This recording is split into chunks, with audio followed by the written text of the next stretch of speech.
Ni abang duduk ni.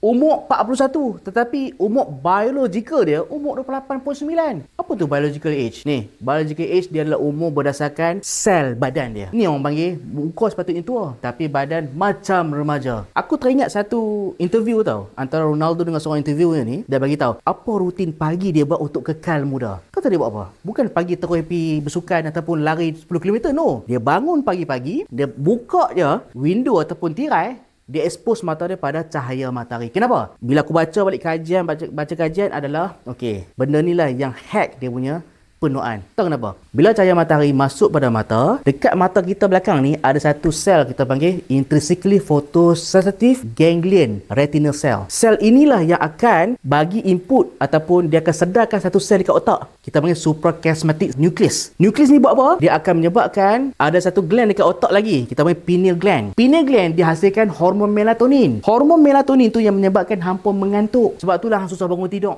ataupun susah bangun subuh, betul? Bangun-bangunnya, mengantuk. Rasa macam mata rasa pedih, betul? Itulah hormon melatonin. So, apa yang cahaya matahari buat untuk Ronaldo boleh bangun setiap hari pagi adalah cahaya matahari ni akan menyebabkan suprachiasmatic nucleus dia shut down melatonin.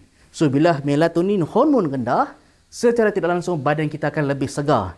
Kortisol akan naik secara natural dan kita boleh bangun dengan bertenaga. Sebab itulah korang lihat bangun subuh, betul? Antara mudahnya adalah bangun subuh, pergi dekat luar walaupun tak ada cahaya matahari ni. Tarik nafas, buka mata supaya hormon melatonin boleh berkurang. Kortisol naik dan korang akan lebih bertenaga. Bila kita punya suprachiasmatic nucleus aktif, dia akan melawan keradangan secara tidak langsung. Dia juga aging blocker. Maksudnya dia adalah anti-aging. Sebab tu Cristiano nampak lebih muda. Dia nampak lebih bertenaga. Sebab benda ni je. Sebab hack yang murah, tak perlu bayar pun. Cahaya matahari saja. Cristiano dia buat anti penuaan secara percuma dengan buka mata saja. Tapi kita ni kadang-kadang bangun subuh pun terlajak. Tu pun kalau bangun, tiba-tiba bangun tengah hari.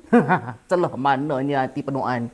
Lagi jahanam badan lagi ada. So macam mana kita nak lawan anti radang secara natural? Bangun pagi, lepas tu nombor 2, buka mata dekat matahari. Subuh bukan waktu tengah hari. Lepas tu nombor 3, tarik nafas, hembus nafas. Yang keempat, makan makanan yang memang betul-betul organik, yang bukan proses, bukan sintetik, dan yang paling best, tinggi antioksidan.